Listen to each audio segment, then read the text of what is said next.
Voilà, on démarre là. Bon, allez, c'est parti. Bon, bonjour tout le monde. Bonjour la France, comme j'ai tout le temps. Là, je suis avec Totov. Ben, Totov, ça fait pas mal d'années que je connais, que je suis allé à Rosenau avec son ami Richard Véry, de la Véry Fighting Academy. J'ai rencontré le spécimen de Totov. Parce que c'est un spécimen, il faut le dire. Et donc, ben, écoute, à chaque fois que je suis allé à Rosenau, j'ai toujours vu, ça a toujours été un mec en or. Il faut quand même pas lui casser un peu les couilles, parce que c'est vrai que, bon, Totov, il est assez connu quand même. Mais là, on va faire l'interview. Ben, je vais lui parler tout simplement de. Ben, il est portier, il a été portier, et, et aussi combattant MMA. Et donc, Totov, pour les gens qui ne te connaissent pas, peux-tu te présenter un petit peu son passé sportif et voilà, comment tu en es arrivé là, quoi. Pas de souci, salut. Donc, bonjour à tout le monde. Donc, je voulais donc intervenir sur cette interview et donc je vais me présenter. Donc, Christophe, donc dit Totov. Je suis originaire de Lille, donc je suis un petit gars du Nord, un ch'ti. Hein. Et j'ai commencé ma petite carrière sportive à l'âge de 13 ans. J'étais donc dans un centre pour les jeunes et donc il y avait une petite section lutte et donc, du coup, je me suis inscrit parce que ben, j'aimais bien un peu la bagarre, tout ça. Je me bagarrais beaucoup avec mes oncles. Parce que j'ai une sacrée famille et donc ils m'ont pas trop laissé d'alternative. Donc du coup, je me suis dit bah tiens, on va essayer d'exploiter tout ça. Et donc je suis arrivé dans la lutte et à l'âge de 12 ans et demi, ouais. Et j'ai fait mon petit bonhomme de chemin. Et donc, à l'âge de 13 ans, j'ai fait les premiers championnats de France de lutte et j'ai fait premier. Et à savoir que la petite histoire, c'est que que je venais juste d'arriver dans le club. Hein. Ça faisait quoi, 6 mois que je m'entraînais là-bas. Et donc, on m'a dit, bah, écoute, comme tu avais gagné les interrégions, j'avais gagné les championnats interrégionaux, ils m'ont dit, bah, tu vas là-bas, quoi, tu es sélectionné pour les championnats de France. Et donc, j'y suis allé tout seul, bah, parce que j'avais mes entraîneurs ne croyaient pas trop en moi et ils m'ont envoyé dans le car. Et je me suis retrouvé à aller dans le sud de la France, le petit ch'ti, là. Et donc, je me suis retrouvé là-bas et je suis arrivé, j'ai fait premier. Et là, le regard a changé. Là, il me dit, bon, là, il y a peut-être quelque chose à faire. Et donc, du coup, là, j'ai été pris en main tout de suite. Et puis là, j'ai fait plusieurs titres de vice-champion de France en lutte libre, en lutte gréco-romaine. Ouais, voilà, j'ai fait mon petit chemin là-dessus sur la lutte. Quoi. Ensuite, j'ai commencé à l'âge de 16 ans, ouais, 16 ans. 16 ans et demi, j'avais vraiment une envie de partir, une envie de m'éloigner un peu de chez moi. Et je me suis donc je me suis dit, tiens, l'armée, ça serait pas mal. Et j'ai voulu tout de suite aller dans quelque chose de très spécifique. Et pour moi, c'était les forces spéciales. Alors, ça s'appelait pas les forces spéciales, c'était pas du tout connu, ça s'appelait les commandos marines. Et moi, je savais pas grand-chose sur eux. Il n'y avait pas autant de reportages qu'il y a actuellement, il y avait quasiment rien du tout.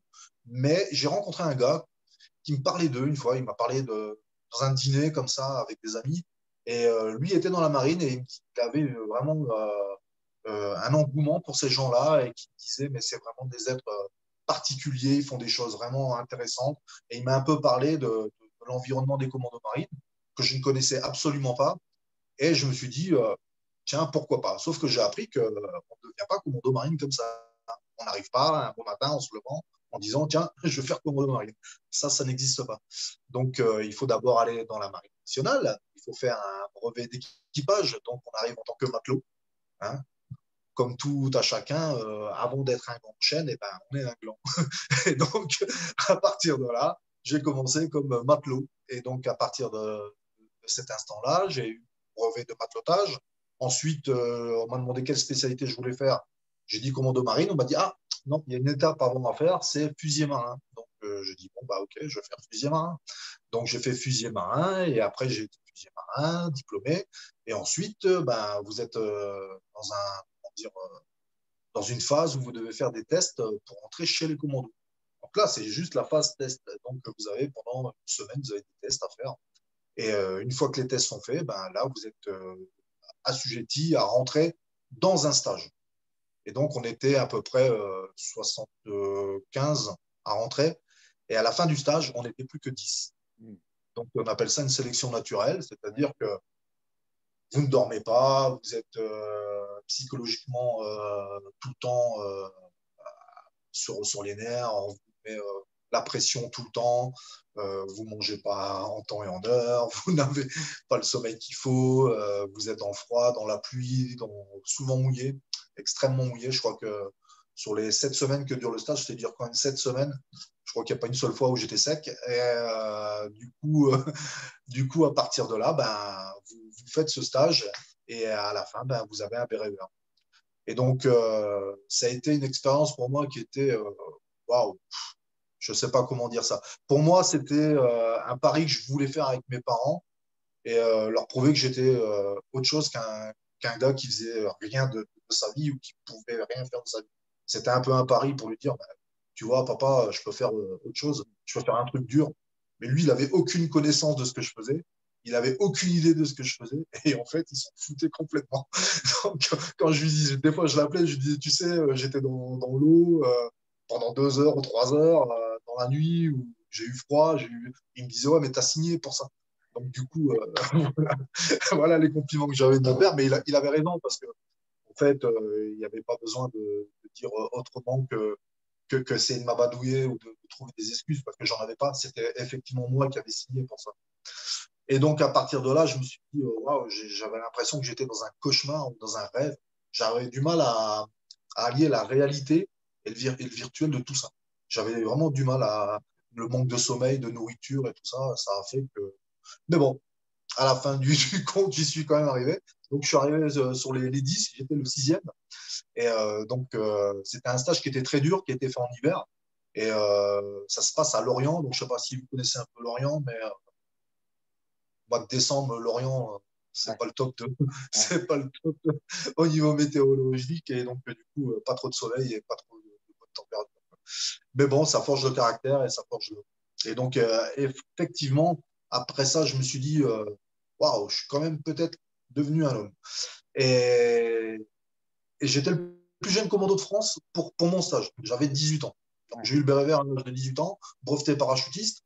Et, à Pau, pour moi, être breveté para, c'était les vacances. Ouais. Parce qu'on était tellement sollicité par les commandos marines que voilà, quoi. Quand on faisait autre chose autre part, c'était cool. Et à partir de là, bah, moi, je suis revenu en Alsace parce que, en fait, l'esprit que j'attendais des commandos marines n'était pas mon esprit à moi. Ouais. C'est-à-dire que je me suis dit, j'ai fait ça pour faire un pari, pour prouver à mon père que j'étais quelqu'un. Sauf que lui, la notion d'avoir un béret vert sur la tête, d'être dans les forces spéciales, il n'avait pas de considération là-dessus, il n'avait aucune idée et il s'en foutait complètement. À partir de là, moi, j'avais décidé de faire autre chose de ma vie et de vouloir aussi avoir moins de privation. À l'âge de 18 ans, on aspire quand même à avoir autre chose que d'être toujours dans une caserne, être prêt à partir pour faire telle ou telle mission. J'ai pas fait beaucoup de missions, j'ai quasiment rien fait en tant que commandant marine. J'ai juste fait le stage, j'ai été au commando de Montfort pendant quelques mois et ensuite j'ai pu rejoindre ma famille pour raisons personnelles graves pour la simple bonne raison, c'est que pour moi, la notion que j'attendais des commandos n'était pas celle que moi je prévoyais ou que je voulais avoir. Donc, du Ouais. coup, j'ai fait un changement. Et du coup, à partir de là, j'ai repris mon petit bonhomme de chemin. J'ai voulu travailler avec mon père. Donc, j'ai travaillé avec mon père et en même temps, j'ai continué à faire du sport. J'étais un très gros sportif au niveau de la lutte, hein. J'étais en équipe de France cadet, première année, deuxième année. J'ai fait pas mal de choses avec la lutte. Ils m'ont payé tous mes stages. J'ai fait les stages de Fort-Romeu, Boulris, Wattignies. Toutes mes vacances, je les passais dans des centres de formation. Euh, de partir de. Déjà, j'étais déjà privé, alors que mes potes sortaient déjà. Et moi, j'étais tout le temps dans un carquois sportif. Après, carquois militaire. Et ensuite, je me suis dit un peu de liberté. Donc, j'ai fait un peu moins de sport et ensuite, j'ai commencé à faire de la boxe. Donc, j'ai fait de la boxe thaï pendant 3 ans. J'ai fait 2, 3 combats en Suisse, en France, à Wapi, à Bâle. Ensuite, on va dire que j'étais un classe C, B, on va dire, pas plus, pas moins. Ensuite, qu'est-ce que j'ai fait? À partir de là, j'ai rencontré mon pote Vito Russo, qui est un de mes meilleurs amis. exploite des combattants en boxe, qui a commencé la boxe thaï aussi en même temps que moi. Et il avait vu que éventuellement on pouvait faire du combat au sol avec le jiu-jitsu brésilien et le combat complet. Donc j'ai dit, ben, ouais, pourquoi on pourrait peut-être se lancer là-dedans. Et sans connaître du tout le sport, on est allé à cette compétition, c'était un open, hein, et donc j'ai fait cet open et j'ai fait la finale et j'ai perdu misérablement sur une clé de bras parce qu'en lutte il n'y a pas de clé, il n'y a pas de soumission en clé de bras, pardon. Et donc du coup, j'avais rien compris à ça. Je me suis dit merde, si j'avais travaillé un peu plus le sport, peut-être j'aurais réussi, quoi. Et c'est là que j'ai rencontré Richard Véry. Et je voyais ce petit homme comme ça et je me suis dit, putain, le mec, il fait premier quoi, à cet Open. Et, il a mis tout le monde d'accord. Et je le rencontre et je me dis, putain, il ressemble à rien, mais il est capable de tout. Comment il fait? Et je me suis dit, bah tiens, ça serait bien si on pouvait faire quelque chose ensemble ou quoi. Et donc, bon, je me suis entraîné longtemps avec lui et sous l'effigie de Raphaël Schmitt, qui est connu aussi chez nous dans l'Est, qui fait du nunchaku, qui fait un peu de tout et qui est toujours là et qui a toujours son dojo. Et donc, un jour, il m'a appelé, Richard, parce que ça fait un petit moment qu'on tournait ensemble et on avait fait beaucoup de jiu-jitsu brésilien. On avait fait les premiers championnats d'Europe de jiu-jitsu brésilien à Tournon-les-Bains. C'était déjà énorme. On a fait ouais, des choses, on a fait du sambo. Donc, moi, j'ai été beaucoup sollicité pour le sambo pendant à peu près 5 ans. Donc, j'ai commencé à faire du sambo assez tard, hein, et j'ai fait plusieurs championnats de France, plusieurs championnats d'Europe et j'ai fait à peu près 5 championnats du monde. J'ai fait j'ai fait un vice-champion du monde en 2001 à Nice et j'ai fait troisième à Thessalonique en Grèce. Et c'est là où j'ai rencontré Fedor Emelianenko et on a fait les championnats. Il n'était pas connu du tout, mais vraiment pas du tout. Et l'année d'après, il finit champion de Pride. Et ensuite, on voit le parcours qu'il a fait. C'est toujours intéressant de voir des gens qu'on ne connaît pas, qu'on trouve déjà intéressants à la base avant qu'ils soient connus. Et c'était admirable d'avoir fait un petit bout de chemin avec lui. J'ai même mangé avec lui. Il parle pas, enfin, à l'époque, il parlait pas du tout anglais. Et moi, je parle pas russe. Donc, on s'est juste regardé. Mais voilà, quoi. On a un verre ensemble. Et donc, du coup, voilà, quoi. Alors, à partir de là, Richard m'a appelé, m'a demandé si on voulait ouvrir un club. Et moi, qui n'étais pas du tout de la même ville que lui, je me suis dit, est-ce que tu as vraiment besoin de moi? Et il m'a dit, oui, oui, ça serait bien et tout. Et du coup, ben, maintenant, ça fait 15 ans qu'on est à la Very Fighting Academy. Et donc, je suis vraiment le deuxième homme, on va dire, de la Very Fighting Academy. Et on essaie d'apprendre aux gens et à tous nos élèves vraiment ce que c'est que la réalité du combat et tout ce qui s'ensuit, quoi. En général, on a un peu toute la panoplie des gens qu'on peut voir de tous les métiers, de tous les milieux sociaux. Ça va du comptable, en passant par le garagiste, en passant par des gens qui font de la sécurité intérieure et autres. Mais voilà, en général, ça se passe bien. On a une bonne équipe et tout se passe bien. En contrepartie, dans ma vie personnelle, moi, je suis convoyeur de fonds depuis 20 ans maintenant. Donc, je suis armé tous les jours. Tous les jours, je fais des fois je conduis mon blindé, des fois je suis sur la voie publique, toujours avec une arme. Et donc voilà, ça fait 20 ans que je fais ça, et ça fait 7 ans que je travaille en mode de nuit. Donc j'ai fait ce complément parce qu'en fait la vie en France elle est chère. Ouais. si on veut, si on veut un peu sortir du lot, malheureusement ça devient un peu comme les Britanniques. Il faut souvent avoir deux métiers pour pouvoir un peu s'en sortir et pouvoir un peu faire quelques rêves. Alors j'ai pas beaucoup d'exigences en rêve, hein. C'était d'avoir une belle moto et faire des beaux voyages. J'ai déjà fait la plupart des choses et j'essaie de continuer. Voilà, c'est tout. Et à partir de là, ben voilà, on essaie de continuer notre petit bonhomme de chemin sur la Very Fighting Academy. Parce que tu es comme Voilà. Richard. J'ai mis la lumière. Tu es comme Richard, t'es un biker.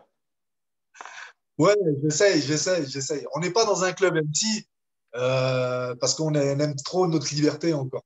Ouais. Mais ouais, il a une Harley, moi j'ai une Indian, et j'avais déjà une Harley avant. Et Ouais. là, je me suis mis à Indian, ouais, on est très moto américaine. Et Voilà. qu'est-ce que tu es venu. Attends, j'ai mis la lumière. Tu es venu aux États-Unis. Qu'est-ce que tu penses des bikers des bikers américains. Ah, les bikers américains, il y a de tout. C'est un peu comme en France, hein. Il y a des groupes bikers qui sont très conviviaux, très familiaux. Genre, je pense surtout aux vétérans, par exemple, les vétérans de l'armée, où il y a des bikers pompiers ou autres. Ouais, Ça, aux États-Unis, il y en a pas mal. Par contre, les gros groupes MC, des Hells Angels ouais, ou autres, on va dire que c'est forcément qu'il y a des groupes qui sont assez dangereux, qu'il faut vraiment pas fréquenter. Chez nous, il y a aussi des Hells, j'en connais quelques-uns, on fréquente un peu tout ce milieu-là, mais on va dire que les Hells Angels de Colmar, on ne peut pas les comparer avec les Hells Angels de ouais. Californie. Est-ce que tu as entendu parler du groupe Mongol? Oui, les Mongols, oui, bien Ouais, sûr, ouais, parce on que en parlait. dans mon club, j'en ai quelques-uns. Donc, Ah, ok. Oui, on en entend parler, oui. Bon, ils font tous allégeance au 81, donc du coup, voilà. ouais, En France, on ne peut pas ouvrir un M6 si on n'a pas l'allégeance des Hells ou ouais, d'un MC. C'est un peu pareil. On ouais. copie beaucoup pour les États-Unis, mais c'est vrai qu'il faut comparer ce qui est comparable. Oui, tout à Voilà, fait. on va Ouais. dire qu'il y a des groupes assez méchants aussi en France. Je dirais même que voilà, faut pas non plus, c'est pas des manchots les gars, mais Ouais. voilà, les Bon, États-Unis c'est un autre monde. c'est différent. C'est ce que j'ai expliqué aux gens, c'est que ici, la violence en Amérique, bon, en France, il y a de la violence, mais ici aux États-Unis, c'est vrai que c'est autre chose. Tu vois, quand on dit que les policiers tirent, ils tirent beaucoup, parce que les gens, il faut qu'ils comprennent, c'est qu'à partir du moment où tu attaques un policier, tu vas prendre une perpétuité ou c'est un état de peine de mort, tu vas mourir. Donc, le policier, quelqu'un vient l'attaquer, il sait très bien que le mec en face, il connaît les risques et donc c'est quelqu'un qui veut vraiment lui faire du mal. Donc, c'est sûr qu'ils sortent l'arme rapidement parce qu'ils ont pratiquement pas le choix. Moi qui suis allé 2 fois aux États-Unis, j'ai toujours été impressionné par les forces de l'ordre pour pas grand-chose, hein. J'ai été à Vegas, j'ai vu un gars, il traversait hors des passages cloutés, il s'est fait menotter sur le capot de la voiture. Ouais, Et parce qu'il a ouvert sa gueule, quoi. Et du ouais, coup, je me suis dit, waouh, chez nous, ils sont à 4 dans la bagnole, là, patrouilleurs.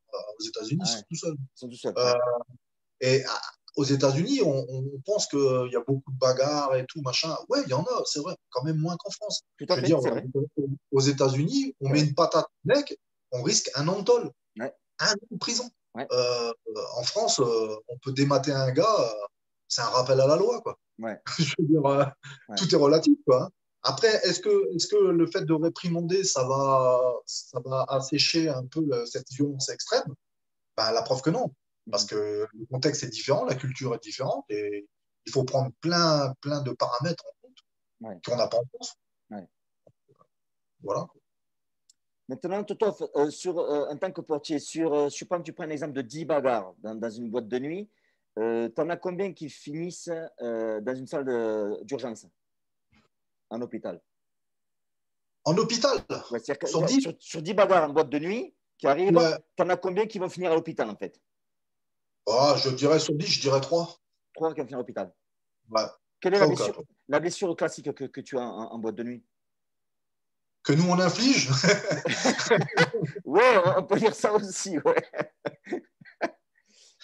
Alors, non, les choses qu'on voit beaucoup, ce sont des altercations euh, qui sont, comment dire, qui sont rapides et qui sont, au départ, ne sont pas faites pour être, comment dire, il n'y a pas de signaux, en fait. Ouais, Nous ouais, qui est en face, il ne voit pas de signaux. très Il bien, discute avec le gars, il s'insulte, et d'un seul coup, il y a un coup de boule qui va partir, ou une patate. très bien. Et c'est souvent là où il y a la blessure. Parce que, en fait, comme il n'y a pas de signaux, la personne en face, elle s'y attend pas du tout. Elle pense encore avoir une insulte en face de lui, un crachat ou quelque chose avant de réagir. Mhm. Le problème, c'est que, ben voilà, quoi, ce signal-là, on l'a pas, donc du coup, on se le prend en pleine face. Ça, c'est souvent le cas. Ensuite, d'autres blessures qu'on peut avoir, c'est souvent à cause de l'alcool.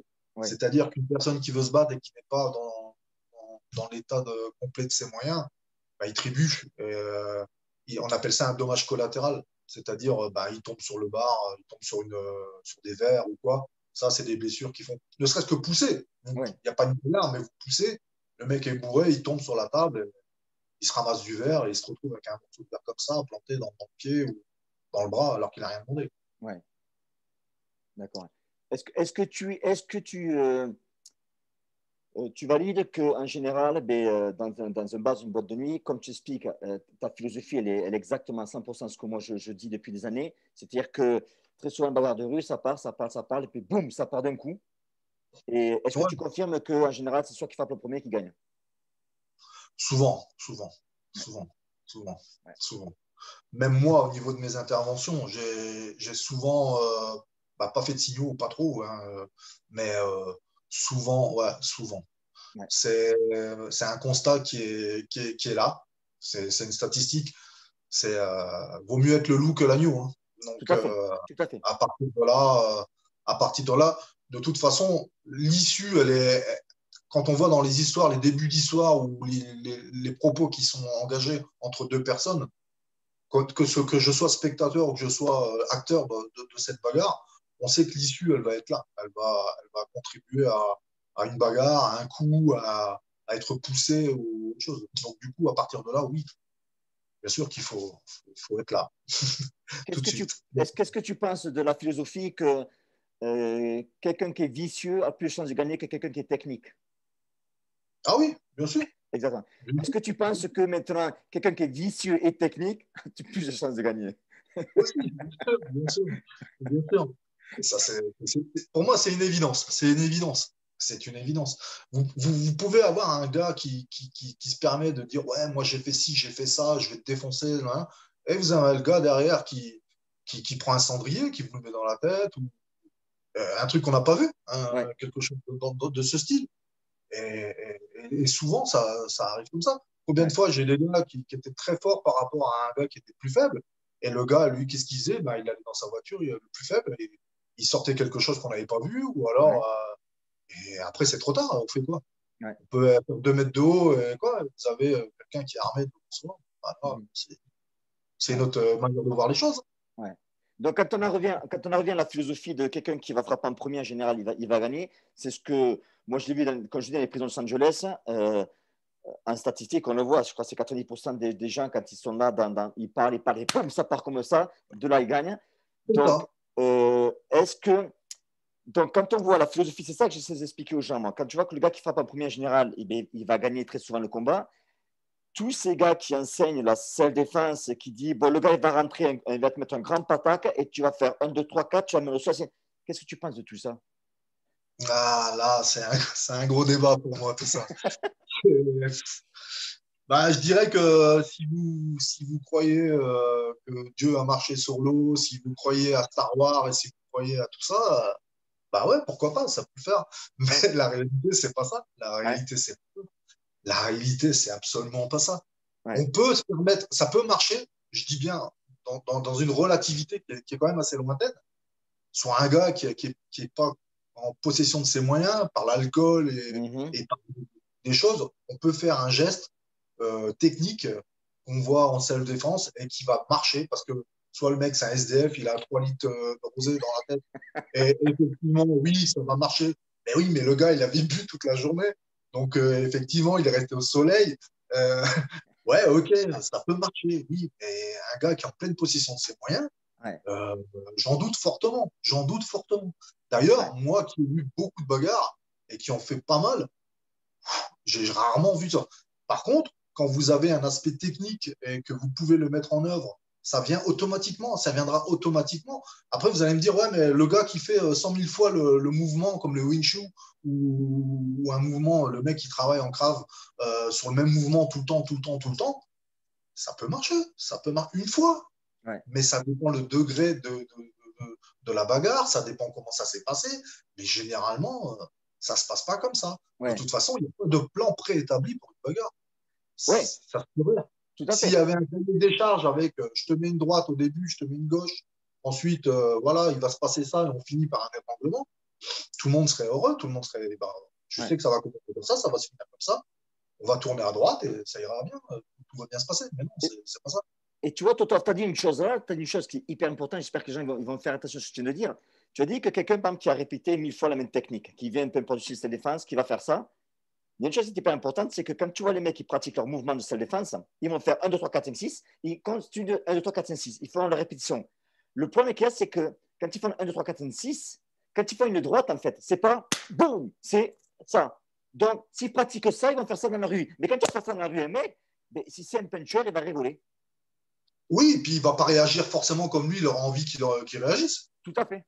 Le problème, il est là, c'est que on a beau répéter 1000 fois le mouvement, mais sur un gars qui ne bouge pas ou qui est là pour faire l'homme de paille, comme on dit, Ouais. okay, dans la réalité, c'est que le gars, il va se prendre une patate. Ben, après, il y a encore 3 mouvements que le gars doit faire derrière. Mais le premier qui a pris la patate, il va peut-être pas réagir comme lui il veut. Lui, il va peut-être faire autre chose. Et peut-être qu'il va lâcher la tête. Ouais. Et là, il aura pas mis ça parce que son mouvement d'après, c'est pas ça. Ouais. C'est pas un scénario préétabli. Tout à fait. Je veux dire, on connaît le titre du film, mais on ne sait pas du tout comment ça va se passer. Ouais. Ouais, tout à fait. Et puis une chose aussi importante, c'est que qu'est-ce que tu penses des gens qui disent ouais, mais nous, on ne fait pas du MMA ou de l'anglaise ou de la taille parce que nous, en sa défense, tous les coups sont permis. Alors, ça fait Ouais, on peut pas. ça, j'ai déjà eu. Je pense que toi, tu as déjà eu ça dans ton club. Moi, j'ai des gars qui sont venus. Moi, j'ai des gens qui sont venus. Ils disent oui, tu sais, moi, j'aimerais bien faire du MMA, mais le problème, c'est que j'ai peur de m'énerver et j'ai peur de faire mal. Ok, bah, ouais, bah écoute, excuse-moi, vas-y, énerve-toi. Même en boîte de nuit, souvent, j'ai des gars, ils me disent oui, continue, je vais m'énerver. Je dis, bah, vas-y, énerve-toi. Je le mets au pied, au fait accompli. Ouais, Énerve-toi, vas-y. Il me dit, mais t'es sérieux? Je dis, mais oui, je suis sérieux. ouais, Énerve-toi, vas-y. ouais. Montre-nous. Je sais pas, peut-être tu vas nous sortir des ailes, je sais pas, des lasers, je sais pas. Peut-être tu vas te transformer. Mais, Ouais, mais le problème, non, non, c'est ouais. pas possible. Il faut remettre les choses. Ça, c'est. Je dis souvent, un chien qui aboie ne mord pas. Et souvent, les gens qui parlent comme ça, qui disent beaucoup de Mhm. choses, ne sont pas dans l'acte. Je me Ouais, méfie plus d'un gars qui dit rien, qui va dans sa voiture et qui revient, plutôt qu'un gars qui me dit je vais t'arracher la tête avec deux Kalachnikov. ouais, Enfin, j'ai entendu de ses propos, mais. ouais. Je me Et rappelle, moi, ça remonte à quoi, ça, terre? Parce que ça fait quand même pas mal d'années qu'on se connaît. La première fois que je suis venu chez Richard, et toi, c'était quoi? Il y a, je vais pas dire 10 ans. la fois que tu étais avec un de tes élèves, tu es venu avec un de tes élèves, pensez. C'était quand? Il y a 10 ans de ça, à peu Avec près? Roy, tu étais venu avec Roy, je crois. Ouais. Non, à la première fois que je suis venu chez Richard, la toute première fois que je suis Ouais. venu chez Richard. Oui. Ça fait pas mal d'années, hein. Je me rappelle, donc je ne vais pas dire son nom, mais il y avait, je ne sais pas si tu te rappelles, je suis sûr que tu vas t'en rappeler quand même. Il y avait, dans les formations instructeurs que j'avais fait, il y avait un élève qui était venu, qui était instructeur d'un système de défense, d'un mec en ce moment qui me fait beaucoup de publicité. À Euh, Paris. voilà, il était de Paris et c'était un de ses élèves. Et donc, c'était l'élève de ce mec-là qui me fait la publicité maintenant. Mais bon, ça me fait plaisir, ça. Et je me rappelle qu'on l'a mis dans la cage face à toi. Je ne sais pas si tu te rappelles. Et j'ai même la vidéo, je ne vais pas la partager parce que je ne vais pas le découvrir. Mais je me rappelle, tu lui avais mis qu'une gifle.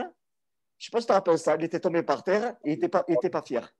Je me rappelle plus parce que j'ai beaucoup de choses comme ça qui me sont arrivées. Mais ouais, bon, je suis pas étonné. Si c'est arrivé, je suis pas étonné. Je suis pas étonné. Parce que les gens ne Là, comprennent pas que se cacher, dire ouais, mais nous on fait pas du. Nous, on la self, on fait écouter les couilles, etc. Tu leur dis, ben, rentre dans une cage. Tu mets tes coups de les couilles si tu veux. Et puis, on souffle sur la gueule, on va voir. mais je dis pas que c'est pas pour dire que nous on est plus fort que les autres ou mais c'est juste pour remettre les choses dans les bons tiroirs. J'ai eu une fois un gars qui était venu pareil dans mon club et il cherchait un autre élève à moi pour lui casser la gueule. Apparemment, il Oui. s'était pris la tête Ah oui. avec lui et il me dit ah, je cherche tel machin parce que je veux me battre avec lui ça. Alors, moi je savais pas, j'ai vu la personne qui était au bar là, à l'époque, bar du club, qui me dit, je dis mais qu'est-ce qu'il veut? Et elle me dit, mais en fait, il veut se battre avec telle personne, mais il n'est pas là. Alors je l'ai rappelé, je dis, tu veux te battre? Il me dit oui. Ah, je dis, ben ok, je suis là, si tu veux, je suis là. Il me dit, ouais, si tu veux. Ben, j'ai dit, ok. J'ai dit, ben la table est là. Donc je me suis changé, je venais Ouais. d'arriver. Et là, il parle avec sa copine et il vient vers moi, il me dit, ouais, mais toi, t'es le prof. Je dis, quoi, je suis le prof? Non, je suis pas le prof.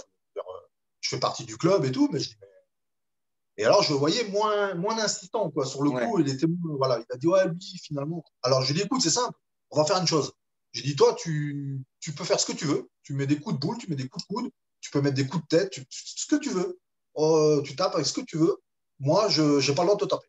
D'accord? J'ai juste le droit de te saisir et de t'étrangler. C'est tout ce que j'ai fait. Et là, il hésitait encore. Et là, sa copine lui dit, elle dit, bah, vas-y, il va pas te taper. Donc, du coup, il s'est senti con et il est allé. Ouais. Et le gars, ben, forcément, moi, je l'ai plié dans tous les sens. Et parce que j'ai l'expérience, la technique et la réalité, c'est que le gars, voilà, il savait pas faire quoi que ce soit au sol. Et ensuite, il s'est relevé. Et j'ai dit, écoute, maintenant, tu vas aller avec Richard. J'ai dit, tu verras, il est plus vieux que moi. Mais lui, il ne vaut pas grand-chose non plus. Et Richard, et je dis, lui, par contre, il aura le droit de te taper. Et Richard, voilà, qui est pas super un phénomène en boxe, il a décompté Ouais. correctement. Et le mec a signé une licence. Il a signé la licence. Ah ouais. Et on l'a jamais pu, ouais, il a signé, on a encaissé le chèque, on l'a jamais pu revu.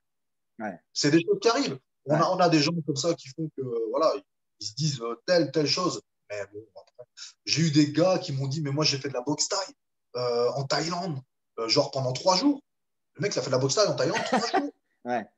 Il me dit, ouais, j'ai peur de faire mal aux gens. J'ai eu des trucs de fou. Ouais. J'ai le film Never Break Down, qui était un des premiers films sur le free fight, qui a une série B un peu. Et le gars, je lui demande, mais pourquoi tu viens faire du free fight? Il me dit, parce que j'ai vu Never Break Down.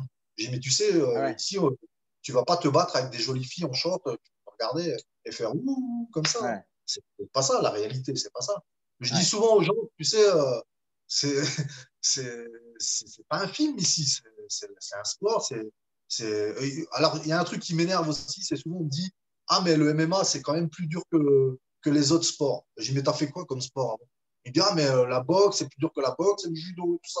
Je dis, mais je suis pas d'accord avec toi. Mhm. Je dis, parce Ouais. que la boxe, quand tu vas dans une bonne école de boxe, c'est Mhm. aussi Tout à fait. plus dur que le MMA. Tu Tout vas à dans fait. une bonne école de judo. Si tu fais bien ton judo, Tout à fait. crois-moi que tu vas en chier, mon gars. Ouais. Et dans tous les sports, c'est comme ça. De Ouais. où le MMA est plus convaincant ou plus fort ou autre. Non. Moi, Ouais. je suis certain que si tu vas. Enfin, moi, j'ai déjà été dans des écoles, dans des clubs où en boxe, ça cartonnait grave. Ouais. Et j'étais au bout de ma vie. Hein, et voilà, le MMA n'a rien à voir là-dedans. Hein. C'est pas Ouais. un sport qui est plus ou moins. Enfin, je sais pas, moi quand je suis sûr que je vais faire du sac chez toi, je vais en chier autant que chez moi. Hein. Mhm. Tout à fait. J'ai aucun doute là-dessus. Hein. Ouais. Donc, et ça c'est un peu justement la méconnaissance de tous ces gens-là, la méconnaissance de ces combattants qui veulent se croire champions ou machin du jour au lendemain. Ils voient un truc à la télé et ils Ouais. sont un peu en, comment dire, ils sont un peu à l'ouest de tout ça. Ouais. Ils ont, Parce que ils c'est ont, ça, c'est ce que tu viens de dire, c'est important, c'est que les gens, il faut qu'ils comprennent, c'est que euh, j'en reviens sur la salle défense, que les mecs en salle défense vont te dire, voilà, on va t'apprendre une technique d'anglaise, on va t'apprendre des techniques de Muay Thai, on va t'apprendre aussi des techniques. On a pris les meilleurs du Muay Thai, les meilleurs de l'anglaise, les meilleurs du MMA, les meilleurs du Jiu-Jitsu brésilien, les meilleurs de... Mais ce qu'ils n'ont pas compris, c'est que pour être le meilleur, il faut avoir pratiqué des années et des années et des années. Tu ne peux pas prendre le meilleur quand tu vas aux commissions et prendre une canette. Tu vois? c'est clair, c'est clair. Et c'est ça qui m'énerve. Moi, quand je vois les mecs dire j'ai pris le meilleur de tout, mais pour devenir le meilleur, il te faut des années de pratique. Parce que si on peut prendre le meilleur comme ça, moi le premier, je prendrais le meilleur du jiu-jitsu brésilien de suite. Pourquoi je vais me faire chier à faire 10 ans alors que je peux prendre le meilleur de suite? Et c'est là que les gens ils comprennent pas, tu vois. Et ils sont en train de surfer sur une voie qui est, moi je dis, c'est ma façon de penser. Quand tu fais comprendre une femme qui fait 50 kilos tout mouillé, qui va se défendre contre un mec qui fait 1m80 et qui envoie du pâté, eh bien, on la voit à la tuerie, quoi. Elle va se faire tuer, quoi. C'est ça. J'ai un autre exemple comme ça justement de gens qui disaient. J'avais des élèves qui sont déjà venus dans mon club qui étaient pas trop mal. Et puis du jour au lendemain, le mec il vient me voir et me dit, tu sais quoi? Il me dit, Toff, l'année prochaine je veux faire combattre en pro. Alors j'ai dit, il y a un stage de MMA pour valider être combattant pro ou quoi? J'en sais Ouais, rien. Je ne sais pas. Et je dis, mais explique-moi, qu'est-ce que t'appelles être combattant? Il me dit, ben, l'année prochaine, j'arrête de travailler, je vais aller au ouais, Brésil, je vais aller dans une école. Et là, je lui dis, tu sais, moi, si je vais aller voir un concert de ACDC, c'est pas pour autant que je vais jouer pareil qu'eux, tu vois. tout à fait. Et je dis, on ne devient pas du jour au lendemain un combattant professionnel ou expérimenté parce que tu l'as décidé. Tout à Tu fait. peux avoir ce rêve, tu peux avoir ce but, mais c'est pas toi qui décides. Tu le Mhm. deviens par dépit, Tout à fait. par la force de t'entraîner, par les compétitions que tu vas gagner.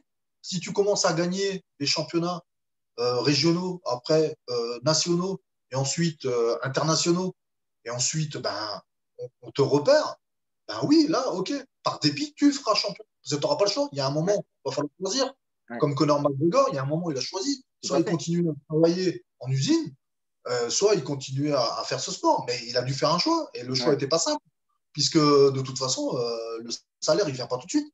Ouais. Donc, du coup, par dépit, tu le deviens. On devient champion par dépit, Mhm. mais jamais par rêve.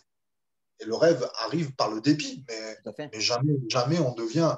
Je me lève pas un beau matin, je me dis, tiens, hop, je vais faire ça, et voilà, quoi. Non, non, ça se fait pas comme ça, hein. Tout à fait, ouais. Ouais. Je voulais te poser une question aussi. En tant que portier ou dans la sécurité, tes collègues, est-ce qu'ils font de la seule défense ou du pied-point, incluant MMA, etc. Ah, je rigole parce que mes collègues, bon, moi, j'ai une équipe qui est très particulière. Et mes collègues, c'est un peu comme mes frères. C'est des gens que je connais depuis longtemps ou pas longtemps, et j'ai vraiment confiance en eux. C'est-à-dire que moi, dans le milieu de la nuit, j'estime, et je ne travaillerai absolument pas dans une autre boîte de nuit si je n'ai pas la même équipe. Mm.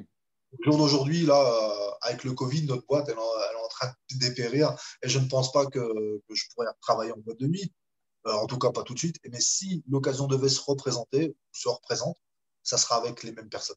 Et puis Ouais, certainement, ou avec une personne en qui j'ai confiance. ouais. La plupart des gens que j'ai, ils ont soit le même tracé de vie que moi, Mhm. soit ils m'ont prouvé par A plus B que quand on dit ouais, mais comment il t'a prouvé? Bah, c'est simple. Je vais vous expliquer une petite anecdote. J'ai un gars qui est venu, un barman qui est venu chez nous, enfin, à la boîte de nuit, je ne vais pas dire le nom, et il nous a demandé de voir avec son copain, parce que son pote, il voudrait faire videur. Bah, j'ai dit, ouais, pas de souci. Je dis, bah, il vient à la salle et on verra bien. Ouais, Il dit, ouais, mais c'est un policier. Bah, j'ai dit, ok, pas de souci, il vient. Et le mec s'est pointé. Alors, je dis déjà, respect, le mec se pointe. ouais, Déjà, le mec vient. Le mec, beau gabarit, 85 kilos, 90 kilos, bien charpenté. Bah, je me dis, bah, tant mieux. Que demander de plus? Moi, je ne demande qu'à voir, hein. Et donc, je dis, bah, écoute, c'est simple, on va te tester. Si tu veux faire videur, moi, j'aimerais bien avoir des gens avec qui je peux compter. Donc, je ne veux pas te mettre la pression. Là, je vais te mettre avec un mec. Je dis, tu fais combien? Ben, il dit, je fais un peu 86, 90 kilos. Je dis, OK, ben, je vais te mettre avec un gars qui fait 66 kilos. Ben, je dis, ton but, c'est de le prendre et de le faire tomber. mhm. Juste ça. Il me dit, ouais, OK. Ben, je dis, OK. Et je le mets donc avec Sylvain. Et donc, le gars, il vient et il fait. Et le gars, il n'arrive pas. Il n'arrive pas à le faire tomber. Et lui, il se fait faire tomber. Mais plusieurs fois, genre une dizaine de Ouais, fois, quoi. OK. Je dis, bon, le sol, c'est mort. Donc, je dis, bon, OK. Je dis, deuxième étape, je dis, bah, tu vas tourner avec moi. Moi, spécialité, c'est quand même plus le sol que le pied-point. Je vais mettre les gants en boxe anglaise, on va faire un peu d'anglaise. Et le gars était inexistant. Inexistant.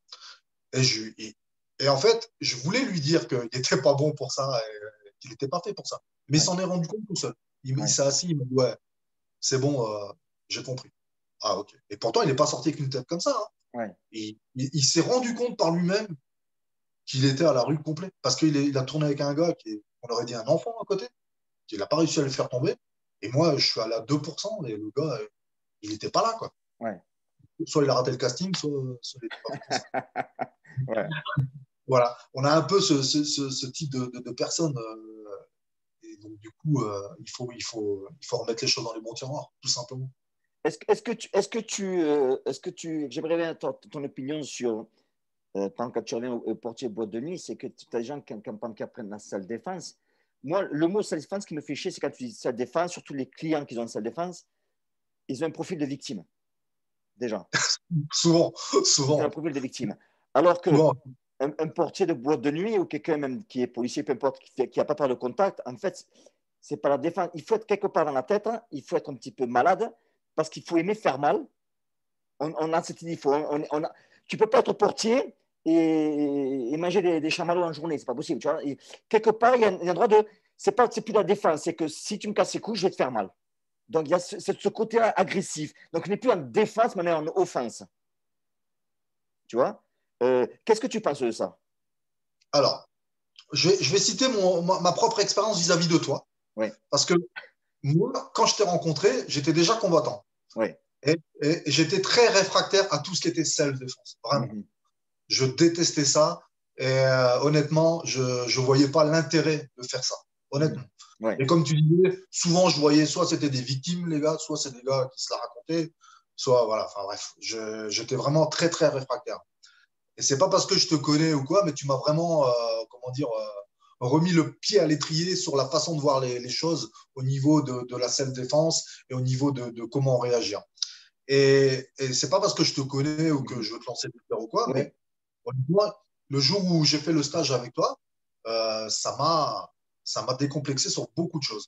Et honnêtement, j'ai utilisé pas mal de choses en boîte de nuit qui étaient susceptibles de marcher et ça a marché. Ouais. Donc, que dire de plus? Je veux dire, voilà, action, réaction. Boum. Parce Et que donc, les du gens. coup, ouais, Vas-y, je t'écoute. Du coup. ouais, et non, je disais que souvent, les personnes qu'on voit, ils ne sont pas adaptés quand ils viennent, quand ils viennent à la salle de défense. Ils n'ont pas ce parcours de vie. Eux, ils sont déjà fait agresser. Ils sont déjà traumatisés. Et Eh après, on oui. leur demande de faire mal aux gens. Et eux, ils n'aiment pas faire mal et ils n'aiment pas avoir mal. Ça va être compliqué. Ça va être compliqué. On peut faire une tentative. Bien sûr que un gars qui va apprendre 10 ans de crave à une meuf à lui mettre des doigts dans les yeux, peut-être un jour ça va marcher sur le quai d'une gare. Le mec, il va faire chier la meuf, elle va lui mettre un doigt dans l'œil. Ouais, ça a marché, peut-être, mais c'est au niveau statistique, c'est quand même assez Ouais. mince. Surtout les conséquences après, parce que quand vous expliquez aux gens que vous pouvez désarmer des gens, vous pouvez éviter des couteaux, mais jamais de la vie, il faut jamais faire ça. Ouais. Et quand vous dites à l'abattoir, bah après le gars, c'est des douanes, hein, lui, il montre comment ça se fait. C'est après, il peut encore dire, bah, tu l'as mal fait, ou tu l'as pas bien fait, ou j'étais pas là. Mais Ouais. même si c'était là, mec, ça ne servait à rien. Ouais. Le problème, il est là, c'est qu'on on n'a pas cette notion de violence. La notion Ouais. de violence, on ne l'a pas. Ouais. Elle est abyssale. Elle est abyssale entre, même si la personne s'est fait agresser violemment une première fois, euh, elle n'aura pas cette conscience-là. Elle n'aura pas. Ouais. La violence, il faut la pratiquer, pas enfin, pas tous les jours, mais beaucoup de fois dans sa vie pour la comprendre et pour faire face. Tout à fait. Pour faire face, il faut la comprendre tout le temps. Tout à fait. Et il y a un moment où même elle doit vous dégoûter, Ouais. Ouais. tellement vous la pratiquez. Ouais. Bon, là, en boîte de nuit, il y a des moments où je tape tellement de personnes, mais pas violemment. Une gifle, une droite, un croche-pied ou quoi, que je sais même plus qui c'est que j'ai tapé. Ouais. Moi, il y a un gars, je peux le taper le week-end d'avant, il est peur le week-end d'après. Parce Ouais. qu'entre-temps, j'ai eu 50 000 histoires, quoi. Et du Ouais. coup, et souvent, j'ai des gars qui me disent, ah, mais tu m'as sorti il y a 2 ans, ou tu m'as cassé les côtes il y a 5 ans. Et c'est vrai, moi, je me souviens absolument pas. Je ne Ouais. me souviens absolument pas. Pourquoi? Bah parce que c'est tellement d'histoires, tellement de violence, tellement, qu'après, on ne se souvient plus de tout ça, parce qu'on passe outre, Ouais. outre tout ça. Ouais. Après, il ne faut pas la minimiser, mais elle est là, elle est Tout à fait. constante. Tout à fait. Ouais. Par rapport au métier, par rapport à la situation. Moi, Donc, je dis que la meilleure défense contre la violence, en fait, c'est de la créer, quoi. ouais, voilà, Tu vois, bien sûr. je dis aux gens, et là, on est sur la Bien même sûr. longueur d'onde parce qu'on discute quand même tous les deux par des vidéos des fois. Je dis qu'il faut aller sur YouTube, il faut aller dans des réseaux, peu importe, et trouver des vidéos violentes que quand tu les vois, tu dis, ah, quand même. Parce que quand tu les Oui, vois, tu t'habitues. Tu vois, ça va t'habituer, mais tu commences, tu as tout au plus tes yeux. Quand tu montres un mec qui se fait dépecer, que le mec fait, ah putain, mais dans la rue, tu vas te faire tuer. bien sûr. Tu vas te faire tuer. Si tu n'es pas habitué à voir ça, tu vas te faire tuer. Il faut la violence. C'est simple. Un truc, c'est un peu en dehors du contexte, mais regarde, tu regardes le sac de l'entraînement de quelqu'un qui va à la self-défense, tu l'ouvres, et tu regardes le sac de gars qui fait du MMA de la taille, tu ouvres son sac. Tu vas voir déjà la différence. Tu vois, un mec qui fait du MMA de l'anglaise de la taille, quand il prépare son sac, il met ses bandages, il met ses gants. Tu vois, comme j'en parlais avec André, c'est comme un rituel, tu vois, au charbon. Tu ne vas pas faire du sport, tu vas au charbon, tu te prépares, tu vois. Alors que le gars Exactement. qui fait la self, tu sais, ils ont un petit t-shirt très propre. En général, quand tu entres à la maison, même pas le nettoyer parce que bon, il n'a pas transpiré. Ils ont ce petit couteau en bois, tu sais, son petit pistolet en bois ou en mousse. Mais c'est vraiment deux mondes différents. Et je Ah, on dis, vend du rêve, hein. On je vend du dis, rêve. exact ça. Je dis, moi, tu fais la séléphante, faites-en. Mais moi, je leur dis aux gens, je vous en supplie, inscrivez-vous parallèlement dans un club de MMA, de boxe et d'anglaise où vous allez faire des sparring, vous allez envoyer et ça va vous aider. Mais si vous ne faites pas ça, vous perdez du temps énormément. Et je dirais même que par rapport à l'action, il y a le comportement, le fait verbalement. Quand Tout à fait. quelqu'un vous met la tête en voiture avec quelqu'un, le mec, il vous dit sors. Hein. Mais il faut sortir. Il faut Ouais. sortir. Moi, quand quelqu'un me dit ça, je suis prêt à aller très, très loin. Ouais. Très, très loin. Ouais. Je mets la barre très, très haute. Parce que Ouais. je sais que les conséquences de la violence, peuvent aller jusque-là. Tout C'est à pas fait. pour autant qu'elles vont y aller. Tout à fait. Ça, peut-être que le gars, il va me pousser et lui, je vais le pousser, il va rentrer dans sa voiture. Mhm. Mais quand vous avez un gars, tu lui dis, ouais, bah vas-y, sors, moi je sors. Et le gars, il sort avec une massette. Vous faites quoi? Ouais, Ah bah là, il faut aller. Bah, ouais, c'est trop tard, il faut y aller. ouais, Soit vous vous dégonflez, soit vous y allez. Moi, ma mentalité, c'est toujours d'y aller. De ouais, dire, OK, moi, en boîte de nuit, souvent, la dernière anecdote que j'ai eue, j'ai un gars, le dernier à sortir de la boîte, il ne voulait pas sortir. Je dis, monsieur, sortez. Il m'a dit, si tu veux, on sort tous les deux. Je dis, OK, on y va. Et là, il m'a dit, ouais, mais tu vas sortir avec tes collègues. Mes collègues, ils ont rigolé. Ils disent, non, non, tu te démerdes avec lui. Tu veux sortir avec lui? Bah maintenant, tu sors avec lui, tu te démerdes ouais, avec lui. Il dit, vous allez faire quoi? Il dit, bah nous, on va regarder. Et ils ont regardé. Ça a ouais, duré 2 secondes. ouais, Le mec, il est en train de manger les cailloux. Même, il s'est levé, c'est même pas qui c'est qui l'a tapé. ouais, J'ai aucun mérite. ouais, J'ai aucun mérite parce que le gars était sous l'emprise de la drogue ou ouais, de l'alcool. Et je n'ai pas à avoir une victoire ou cette sensation de plaisir ou tout ça. Mais j'étais prêt à aller très loin. ouais, Moi, j'étais prêt. ouais, Lui, il l'était pas. Parce qu'au ouais, moment où il est arrivé devant moi, je l'ai vu, il s'était montré. Mais c'était trop tard. C'était ouais, trop tard. ouais. On lance quelque chose. Donc, déjà, dans le comportement de la self-défense, déjà, rien que l'attitude de Tout la à fait. personne. Si c'est une victime, c'est parté sur son visage. À moins qu'elle soit vicieuse, Ouais, qu'elle soit technique et qu'elle soit. Voilà. Mais ouais, sinon, ça ne marche pas. ouais. Ça marche pas. Moi, je le vois souvent dans des stages, mais d'ailleurs, c'est arrivé même chez Richard, la dernière fois que je suis allé, c'était l'an dernier. Il y avait une femme qui a fait son. Richard m'a demandé pendant 1 heure de faire une petite introduction sur ce que je fais. Et donc, j'ai parlé, et donc il y avait une femme. Et bon, moi, quand je fais mes séminaires, je parle, je suis vulgaire, tu sais, je dis les choses telles qu'elles sont. Et j'avais dit, Ouais, bon, on va prendre l'exemple d'une femme. Je dis, toi, viens ici, alors je vais te prendre, tu vas me sucer. Et j'ai dit, tu vois, je vais te violer, je vais te frapper. Et Richard était là, et bien la fille, hein, et ben elle a pleuré, elle est partie en fait.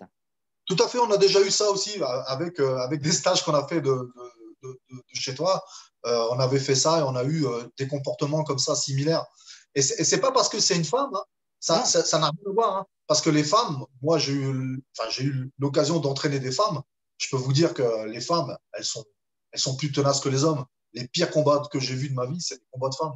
Et ouais, ouais, il faut pas dire ouais parce que c'est femme, parce que si ou ça, c'est faux.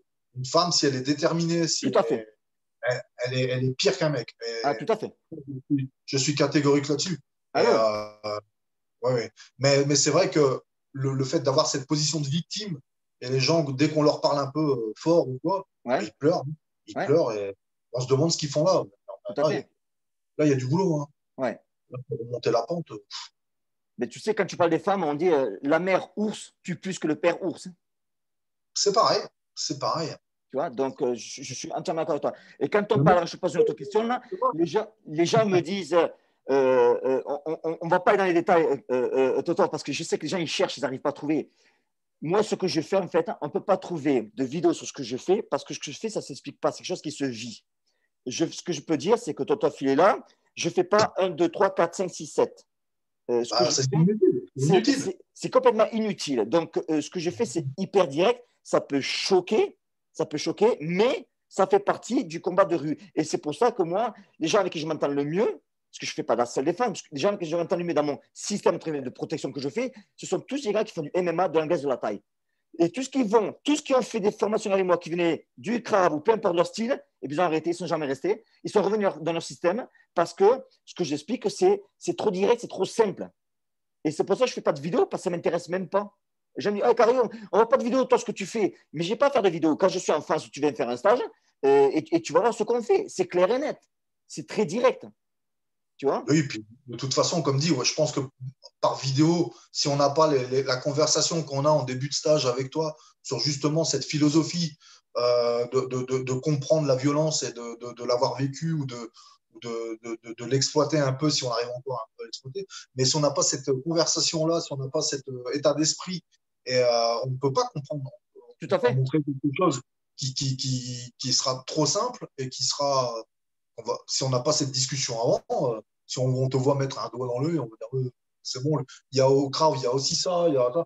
C'est faux parce que la manière dont toi tu l'emmènes et dont toi tu expliques les choses, elles sont dans la réalité. Tout La à fait. réalité, Tout c'est que à tu vas fait. pouvoir faire tel mouvement ou telle chose et tu n'as rien inventé. Tu Ouais. as, Ah juste non. mis en application, Tout à fait. ce qui se passe actuellement dans la rue. Quoi. Tout à Je veux fait. dire. On dit souvent, on ne peut pas faire de piscine sans être mouillé. Mais là, Eh c'est oui, pareil. Eh exactement. ouais, Ouais, mec, tu vas dans l'eau, tu vas te mouiller. C'est comme ça. Et ouais, ben, dans les techniques employées là, c'est comme ça. C'est des moments qui sont simples. Il n'y a pas 50 000 techniques. Mais malheureusement, c'est ça. ouais, La violence, elle est faite comme ça. ouais. Maintenant, toi, Totov, qui a l'expérience de la bonne nuit, combien de fois, en bagarre de rue, tu as vu, parce que c'est un mythe, tu as vu un coup d'épée dans les couilles? Jamais. Voilà. Voilà. Tu vois, ta réponse, elle me satisfait jamais. Parce que Jamais. c'est ce que j'explique aux gens, c'est que quand tu te mets dans la rue, le coup de pied dans les couilles, c'est pas naturel. Ce qui va partir, ça va être de droite, c'est qui va être plus naturel. Mais le coup de pied dans les couilles, Coup de tête, ouais, coup surtout de dans le tête, stress, ouais. Je te pousse, je te tire les cheveux, même les gonzesses ou quoi. Voilà. Mais ça s'arrête là. ouais. Les coups de pied dans les couilles, machin, non, jamais. Au pire, s'il y en a un qui se fait, ça va être mal fait. Donc ça va énerver la personne en face. Et Ah, très bien, ouais. du coup, ça va que mettre de l'huile sur le feu, quoi. Ouais, Ah, comme dit, si la personne elle a 15 grammes, et que la meuf elle est en face au quai d'une gare, le mec il a une 6-8 dans la main à 6 heures du matin, il est déjà pas tapé, elle peut lui faire, peut-être qu'il va tomber. C'est possible, ça peut arriver, c'est possible. Comme un astéroïde peut tomber sur la Terre, c'est possible. tout à fait. Bah, c'est possible aussi. Ouais. Parce que c'est ça, Ça, c'est quand tu vois les mecs qui font la sec, qui font la frappe aux couilles, pas un 2 3 ou la frappe. Après, tu fais un 2 3 tu fais frappe aux couilles. Moi, ce que j'explique, c'est qu'ils ont oublié un facteur qui est énorme, c'est le facteur stress. C'est que quand le mec t'agresse, déjà, si tu n'as pas l'habitude de faire des sparring ou des combats, eh bien, tu vas te faire caca dessus, tu vas te chier dessus parce que tout se verrouille et tu ne penses pas à ça. bien sûr. Et puis le contexte aussi. Et puis, parce que généralement, quand on est se fait agresser, c'est rare que le gars il est tout seul. Généralement, Ouais, ils sont plus loin. ouais, Ça faut prendre en compte aussi. ouais, Le facteur de la drogue, ça dépend aussi si le gars il commence à serrer les dents et tout ça, c'est que ouais, bon, il y a quelque chose de plus que le cannabis. ouais, Ouais, il y a plein de choses à voir, hein. C'est sûr que on n'a pas de, comme je dis, il n'y a pas de plan préétabli de tout tout ça. à fait. Rien n'est établi, Ouais, rien n'est fait. ouais. Maintenant, au niveau couteau, est-ce que tu as déjà vu des gars se faire planter au couteau? Alors, nous, on a déjà été confrontés au couteau en Oui, boîte de nuit. oui, Et, planté au couteau, non, j'ai jamais vu. Par contre, j'ai vu des vidéos. Ça me laisse vraiment. Je ne sais pas qu'est-ce qu'on peut faire là-dessus. Alors, quand je vois des mouvements comme je vois en self-défense ou en crave ou autre, et je me dis, mais voilà, ils vont montrer ça à des gens, mais les pauvres, ils savent même pas comment ils vont se faire découper. ouais, Mais le couteau, c'est pareil, tout est relatif. Si le mec il a 15 grammes et qu'il le sort et qu'il n'arrive pas à le déclencher ou je ne sais pas où il le fait tomber à la rigueur, ben, pourquoi pas intervenir. La seule chose que je dirais, c'est que si vous avez un gars qui arrive avec un couteau qui crie Allah Wakba, vaut mieux tout tenter que rien tenter du tout. ouais, Par contre, s'il vient et qu'il vous demande votre portefeuille, vos baskets, ou je sais pas, n'importe quoi, donnez-lui. tout à Mais fait, ne tout risquez à pas de fait. vous faire découper. Ça sert à rien. Ça Ouais, sert strictement à rien. ouais, Moi, face à un couteau, honnêtement, si le mec, je suis sûr qu'il va pas me tuer, qu'il veut quelque chose de moi, je lui donnerai, hein, ouais, sans aucun. Et je l'ai fait la dernière fois avec un prof de crabe. On avait fait un stage et il y avait un prof de crabe. Le gars, à la fin du stage, je l'ai mis en confrontation. Je lui ai donné un flingue. Je lui ai dit, voilà, j'ai un flingue, je te demande ton portefeuille. Le mec, tout de suite, il m'a fait il m'a désarmé et tout. Je vois, c'est bien. Je sais très bien. Et si je dis, si j'avais tiré, je dis, parce que je lui ai fait le scénario comme quoi, s'il était avec ses enfants, sa femme, ouais, et que moi, je lui demande son portefeuille et que je le menace d'une arme. Lui, il me ouais, désarme. Et je dis donc, je lui dis, tu vas risquer la vie de tes enfants, de ta femme, hein, pour un désarmement. Parce ouais, que je dis, c'est tu réussis, là, on est à l'entraînement. Là. Je dis, mais si tu réussis pas, on fait comment là. Et là, il m'a dit, putain, ouais, t'as raison. ouais, Eh ouais, il avait oublié qu'il avait deux gosses avec lui et sa femme. ouais, Virtuellement, bien sûr. Mais imagine, le mec, il sort du cinéma, le mec, il braque un calibre ou un couteau. Mec, t'es pas un super-héros, hein. Faut relativiser, hein. ah ben ouais, ouais. Par Et contre, puis, vous avez un gars qui crie à la Wakba dans la rue, il a déjà parlé à 5 personnes. Forcément, la sixième, ça va être vous, hein. ouais, Donc, oui, il vaut mieux tout tenter. Après, je dirais pas de tenter 6 mouvements, mais ouais, il faut tenter au moins quelque chose, tenter tout à quelque fait, chose. tout à fait.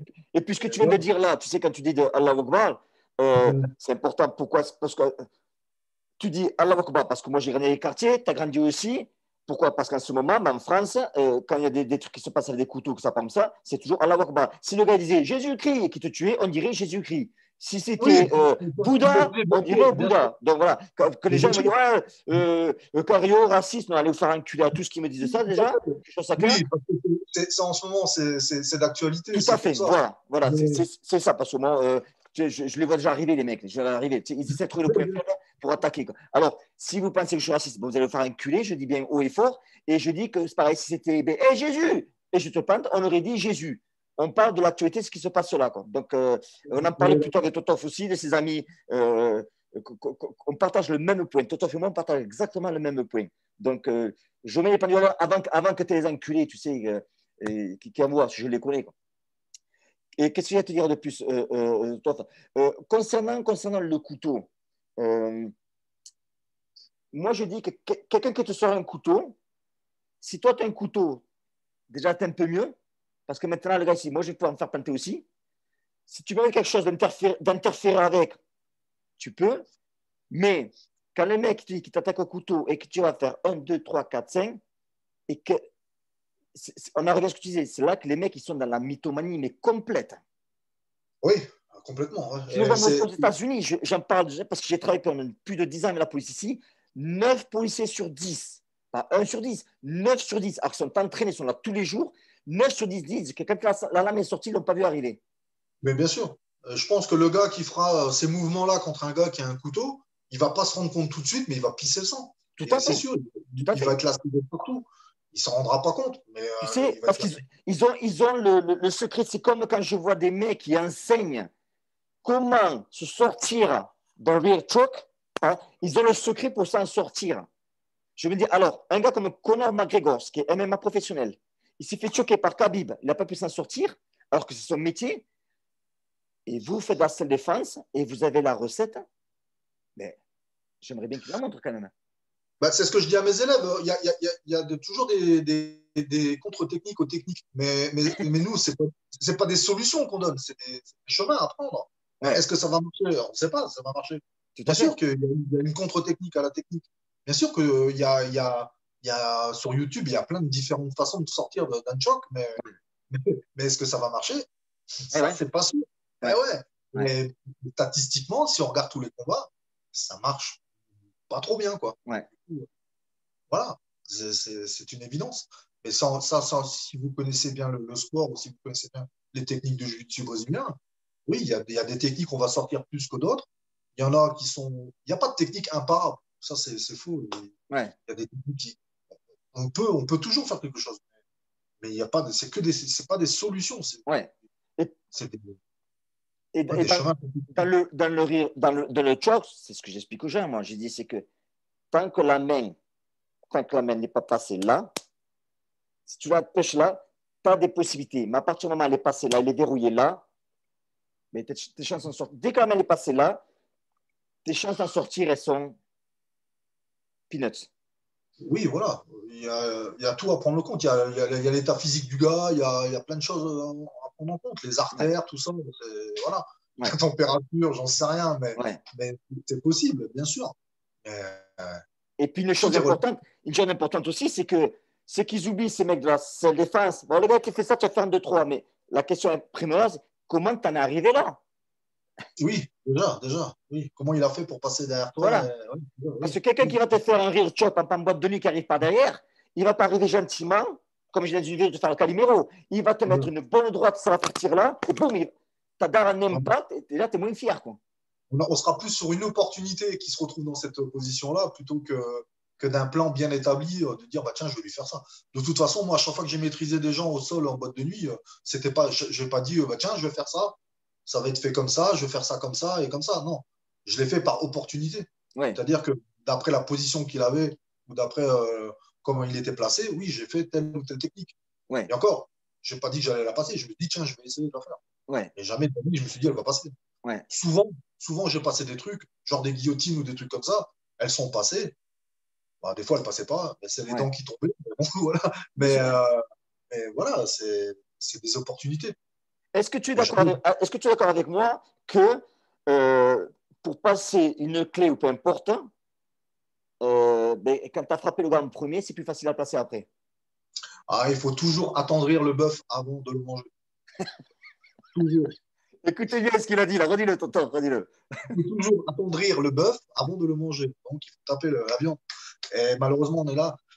Après, moi, je ne suis pas un spécialiste du sol, mais quand on voit les analyses qu'on peut faire sur le jiu-jitsu brésilien, un très bon combattant de jiu-jitsu brésilien, les black belts et tout ça, ils ont prédominé ce sport pendant presque 15 ans.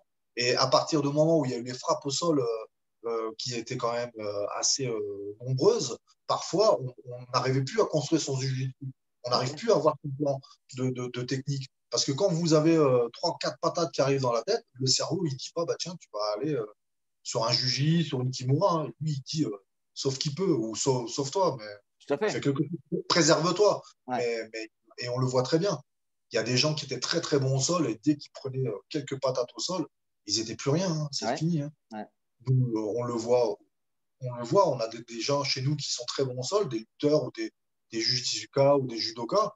Et dès on met les impacts, il n'y a plus grand monde. Hein. Ouais. Il n'y a plus grand monde. On en revient à ce que j'ai là, ça c'est ma phrase préférée. Mhm. Tu vois, qui dit qu'on a tous un plan en tête jusqu'à ce qu'on se prenne une bonne droite dans la gueule. C'est Mike Tyson qui le dit. Ouais, oui, c'est vrai. C'est vrai que tu le vois, c'est pour ça que tu le vois même en MMA, quand le mec il est au sol, que le gars est au-dessus et qu'il commence à envoyer, quand on en a un qui connecte, et ben, le gars il monte et puis après, ben, en général, il se fait éclater. Quoi. On le voit quand il y a des très bons niveaux aux entraînements. Quand on fait que du grappling, on se fait souvent battre par des gars qui sont très bons au sol. Et dès qu'on dit bah, on va mettre le point and ground, on commence à mettre un peu des impacts, le gars il est un peu perdu. Quoi. Et dès Ouais, que ça touche vraiment, on sent, on n'a plus le même sol. Quoi. ouais, C'est pour ça qu'on travaille ces trois phases de takedown, de phase de sol, de phase de pied-point, parce que ce sont des phases qui sont différentes. tout à Et fait. avoir un combattant qui arrive à avoir ces trois phases-là, c'est compliqué à avoir. Souvent, on a un gars qui est très bon au sol, mais pas très bon en pied-point, ou très bon en pied-point, pas très bon au sol, ou qui a un mec qui est très bon en takedown, mais qui est moyen au sol et moyen en pied-point. C'est difficile d'allier tout ça et d'avoir. Tout à Quand on fait. vient en MMA, on a l'impression de faire de la boxe, du judo, de la lutte, tout en même temps. Parce que bah, y a d'innombrables techniques, d'innombrables positions. On vous demande de boxer, de lutter, de faire des soumissions, de faire des clés, des chocs, de tout ce que vous voulez. C'est pas évident. C'est Ouais. pas évident. Sachant que, il faut se rappeler tout le temps, c'est qu'en majorité, la majorité des combats ou des bagarres de rue, elles démarrent debout. Elles finissent souvent au sol. Ouais. Donc, il y a un, j'ai une vidéo, mais il me dit est-ce que tu mets des coups de pied dans la tête? Je dis oui, quand le mec il est par terre. C'est vrai. C'est vrai, c'est très efficace. Donc, C'est très dernière question. Dans la rue, quelqu'un qui se retrouve face à quelqu'un et il est tout seul, ça sent le vinaigre. Le gars est tout seul. Hein. Ou même pas, ils sont deux en face de lui, mais le gars est tout seul. C'est-à-dire qu'il n'y a personne, il n'y a pas de copain à lui. Il est dans une rue isolée. Ça sent le vinaigre. Il, ça sent le vinaigre. Qu'est-ce que tu conseilles de faire? Si c'était toi à sa place, qu'est-ce que tu ferais? Eh ben, moi, j'essaierai d'attirer l'attention au niveau de l'environnement où je suis. Bon, si je suis tout seul dans le désert, ça va être difficile de ramoter du monde, mais au moins de montrer que la situation, elle est néfaste. Ouais, Donc, que ces personnes me veulent du mal. Et ouais. si j'ai que moi qui le pense, et que je frappe en premier, et que je vais frapper ces personnes, et que je les mets de KO, on va me dire, ouais, mais c'est vous l'agresseur. Mhm. Parce que je n'ai pas donné de signaux par rapport à ça. Je n'ai pas entamé un cri ou dire, mais monsieur, calmez-vous, arrêtez. Mhm. En premier lieu, ce que j'essaie de faire, moi, c'est de calmer la situation et de dire, mais monsieur, arrêtez, restez où vous êtes, je veux pas d'ennui ou quoi. Enfin, en tout cas, j'essaie d'attirer l'attention et j'essaie de faire plutôt le gars qui veut pas aller à la confrontation. Mais le gars en face de toi, là, il est là, il vient, de toute façon, je t'encuis, quoi qu'il en soit, je vais te démonter. Il y a un moment où la zone, elle est franchie. Et cette zone-là, c'est comme moi je dis toujours, il y a toujours le cordon de sécurité qu'il y a. Ouais, Et au moment où il rentre dans ma zone d'insécurité pour moi, c'est-à-dire à 1 mètre de moi et que je sais que l'issue, elle est défavorable de toute façon, il y a un moment, c'est là où je vais attaquer. voilà. Ouais. C'est ce que je, c'est ce que je vais, c'est pour ça que je te pose des questions, je vais savoir ça. Donc, tu pars, si tu sens que ça sent le vinaigre, que tu n'as en fait, tu n'as pas le choix, que le gars, il va partir, eh bien, Je sens que parce que des fois, on peut avoir des gens qui, en boîte de nuit, ça, enfin, à la porte, ça existe énormément ce genre de situation où le gens, la personne met de l'huile sur le feu, elle nous insulte et tout, et quand on arrive sur lui, il redescend. ouais, Donc, du coup, on ne va pas lui sauter dessus, quoi. Ouais. On essaie de redescendre et de se remettre à son niveau. Là, on est dans le comportement. Hein. Ouais. Ah, parce que là, il a vu que j'étais prêt à aller très loin. Tout à Par fait. contre, il y a des gens, ils ne voient pas. Eux, ils disent, moi, j'ai vu des gens sortir de leur voiture parce qu'on leur a refusé l'entrée, sauter sur nous, courir. Hein.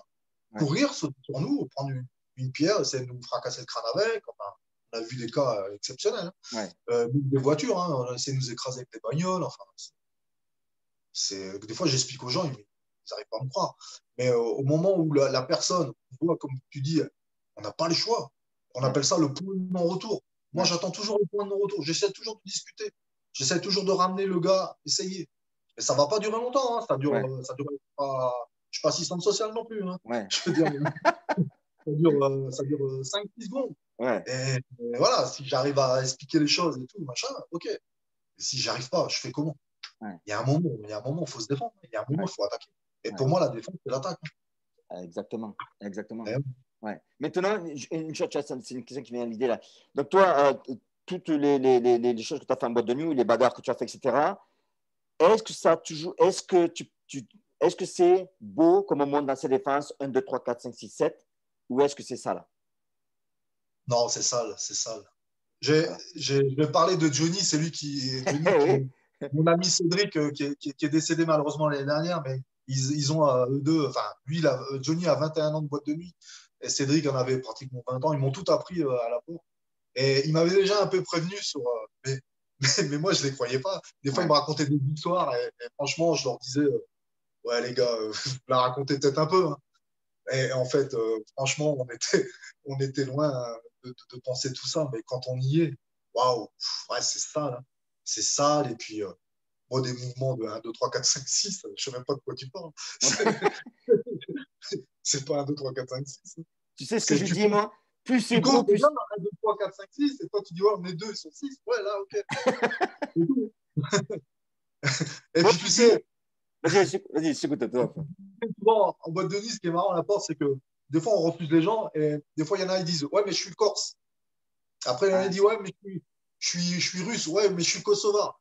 En fait, ils ont tous une excuse qu'on est quasiment obligé de les laisser rentrer parce ouais, qu'ils font partie de tel ou tel truc. Tu vois. ouais. Alors, voilà, donc c'est marrant. Quoi. Alors moi, je leur dis, bah, moi, je suis ch'ti, je te laisse pas rentrer. Quoi. Et donc, du coup, mais bon, Moi, je ben, ils dis ont. que j'explique que tout ce qui demande de la mémoire, poubelle. Tout ce qui Hmm. est beau, poubelle. Ouais. Tu vois? Parce que si c'est beau, c'est faux. C'est ce que je dis moi. Si c'est beau, c'est faux. Et c'est pour ça que j'ai fait cette chaîne YouTube-là. C'est parce que je veux que les gens ils comprennent que la violence, c'est pas beau. Non, non, c'est Et dégueulasse. si ceux qui montrent certains, s'il n'y en a pas beaucoup, ces petits gourous de la salle défense, ça marchait, mais moi je serais le premier à le faire parce que ce serait tellement fantastique de contrer quelqu'un à cette vitesse-là et sans se faire mal. Je serais le premier à le faire. Mais le problème qu'il y a, c'est que ils n'ont pas été confrontés à la vraie violence parce que si tu es vraiment confronté à la violence, tu ne pourrais pas montrer ça. C'est pas possible. Bah non, bah non. C'est pas possible. Mais c'est pour ça que moi, je suis enfin, quand je vois des fois, je suis confronté à des groupes sur Facebook, soit de self-défense, soit de combat de rue ou des trucs comme ça. Ouais. Mais j'y adhère pas parce que c'est pas ma cam et c'est pas la réalité. De toute Ouais. façon, il y a à boire et à manger dans tout ça. Il y a certainement des bons combattants, mais il y en a beaucoup qui se la racontent énormément. Ouais. Et déjà, moi, je me considère pas du tout comme un combattant. Alors déjà, à la base, j'essaye pas de me mettre là-dedans Ouais. et je me dis que l'expérience que j'ai aujourd'hui, puis j'ai 47 ans, je veux dire, c'est bon, ma vie elle est Ouais. passée sur ce type de choses. Ouais. Je fais autre chose maintenant. Mais c'est vrai que la violence, c'est sale, et puis, c'est pas du tout, comment dire, c'est pas dans notre naturel, tout Ouais. simplement. Tout à fait. Ça le devient par dépit, dans le sens où vous faites tel ou tel métier et vous êtes confronté tout le temps à ça. Je Ouais. veux dire, le gars qui est en Libye, qui fait la guerre, qui voit des morts tous les jours et qui tire tous les jours, ça devient une habitude. On a Ouais. tendance à banaliser aussi la violence. Souvent, on la banalise aussi parce que on dit ouais, mais c'est bon. Combien de fois j'essaie de séparer des gens le mec, soit il a dit à sa meuf, ouais, mais c'est une pute. Je dis, mais pourquoi tu dis que c'est une pute? Il dit, ouais, mais c'est ma meuf. Ne dis pas ça à une femme, ne dis pas que c'est une pute. Ouais. Il dit, oui, mais je dis que si, tu l'as acheté dans le bon coin, ou pourquoi tu Ouais. dis ça? On a tendance à banaliser ce genre de choses. Après, le mec, il me dit, va te faire enculer, nique ta mère, il me traite de tous les noms. la première droite, il dit, eh, mais monsieur, c'est bon. Arrêtez, monsieur. Monsieur, je dis, tu m'as traité de tous les noms avant et tout, tu es en train de me faire passer que moi je suis fou, hein, alors que tu voulais me dézinguer il n'y a pas si longtemps que ça, avec une calache ou je sais pas quoi. C'est un truc de dingue. Et les mecs, ils banalisent tout. Et quand ils sont vraiment confrontés là-dessus, ils se disent, ah bah non, finalement, c'est pas comme sur la PS, quoi. C'est pas Ouais. rond, triangle et ça se passe bien. Non, ça se passe pas bien. Ouais. La violence, ça se passe pas bien. C'est comme la cage, hein. Quand tu vas dans la cage, tu sais que ça va pas bien Tout se à fait. passer. Tout à fait. C'est rare que ça se passe bien, mais des fois ça arrive, mais Ouais. c'est rare. Maintenant, Todorov, est-ce que tu peux, près de la caméra, est-ce que tu peux serrer ton poing et montre ton poing, comment tu le mets dans la gueule à quelqu'un? Est-ce que tu peux le montrer ton poing en le tournant? Mets-toi pour Comme la ça. caméra et tourne ton poing. Voilà. Alors, j'espère que les gens vont bien voir comment on ferme un poing. On ferme un poing comme ça. Parce que quand on ferme un poing comme ça, c'est pas bon. Tu es d'accord avec moi, Todorov? Voilà. C'est comme ça qu'on ferme le poing. Et c'est comme ça qu'on le met dans la gueule. En tout cas, Totov, ça a été un super plaisir de te revoir. En 2021, je vais venir en France. Tu sais que je vais venir vous voir, c'est sûr. Je vais mettre un lien plus bas dans la vidéo et je conseille tout le monde, si vous avez encore plus d'amis en France, près de Rosenau, d'aller à la Very Fighting Academy. On va mettre le club, on va mettre toutes les informations. Vous serez accueillis comme des princes. Si vous arrivez avec une attitude humble, si vous arrivez avec une attitude de je vais démonter du monde, eh bien, je vous souhaite bonne chance, bon courage. Mais si vous avez envie vraiment d'apprendre le MMA, etc., tous ces sports de combat, parce que dans la vraie Fighting Academy, vous faites quand même, vous faites quoi? Vous faites du MMA ou vous faites quoi encore? On fait boxe, pied-point. Boxe pied-point? MMA, on fait aussi du renforcement physique aussi. Donc, Euh, ils vont vous prendre en main et ouais, moi, voilà, je les veille à 100%. Donc, allez-y, vous serez bien accueillis, je vous le garantis. C'est vraiment des gens qui valent de l'or et je ne lui lâche pas le cul parce que j'ai d'autres choses à faire que lécher un cul. Mais Totov, Richard, quand tu parles de Johnny Star, ce sont des gens, ils ont vraiment le cœur sur la main. Ils sont là pour vous aider, vous apprendre. Si vous avez envie d'apprendre, si vous avez vraiment envie d'apprendre, c'est la bonne école. Si vous voulez faire les beaux, je vous conseille d'aller voir un autre club. Mais si vous voulez vraiment apprendre dans une famille où vraiment ça travaille dur, franchement, je vous mettrai le lien dessus. Totov, est-ce que tu veux rajouter la dernière phrase ou une dernière chose par rapport à ce qu'on a fait ou... Le La micro est à dernière toi. chose que je veux dire, c'est qu'il n'y a pas de sport prédominant plus que l'un que l'autre. Les sports de combat, en général, sont de très bons sports. Judo, lutte, euh, boxe américaine, tous ces sports de combat sont de très bons sports. Le sambo, tout ça, c'est des sports magnifiques. Il n'y a pas de moins ou plus. Simplement, quand vous allez dans des clubs qui savent de quoi ils parlent et de comment vous vous entraînez, ça sera dur, croyez-moi, pour tout le monde et dans n'importe quel sport de combat. Voilà, c'est tout ce que j'ai à dire. Et vous pouvez réaliser vos rêves. Il faut jamais cesser de pouvoir penser qu'on ne peut pas réaliser ses rêves. Toujours Ouais. essayer de les réaliser. Mais, ne vous levez pas un beau matin à 8 heures en disant bah, tiens, je veux faire ça. Je veux le devenir, c'est sûr. On le devient par dépit, par le travail, par l'obstination et beaucoup de sueur, des larmes et du sang. Ouais. Voilà. Et au fait, tu es venu chez moi à Los Angeles en plus. Oui, je suis venu chez C'est vrai que toi. tu es venu chez moi. Qu'est-ce que tu penses Ouais. de mes Mexicains? Ouais, ils sont pas mal, hein, ils sont pas mal. Ils sont pas mal. Et c'est pareil, ça s'entraîne dur, hein, et ça s'entraîne. En plus, toi, tu es ouvert tous les jours. Et Ouais. les jours fériés, tout ça qu'on a en France, aux États-Unis, ça n'existe pas. Et il faut pas croire, hein, il a un petit club, mais croyez-moi que ça bosse énormément. Mais ça bosse comme dans tous les bons clubs de sport de combat. D'accord. Et quand le mec qui s'entraîne du lundi au dimanche, parce que même des fois le dimanche il est ouvert, il prend pas de vacances, très rarement. Et voilà, Ouais. ça bosse tout le temps. Et Ouais. à chaque fois que je suis venu, ou que j'ai vu des vidéos ou quand je suis venu, il y a toujours du monde. Ouais. Et c'est toujours ouvert. Donc, que te dire de plus? Voilà. Hein, moi, je dis souvent, un tireur qui tire 1000 cartouches par jour, ça peut être un bon tireur. Oui, je pense, je pense. En tout cas, Totov, superbe discussion. Je suis sûr que j'en vois Merci. cette interview encore une fois. On se voit en France en 2021 pour sûr. Je passe vous dire bonjour. Si entre-temps tu viens ici, ben, tu sais que tu es le bienvenu chez moi. Ça marche, pas de souci. Totov, la bise. Bye. Ciao.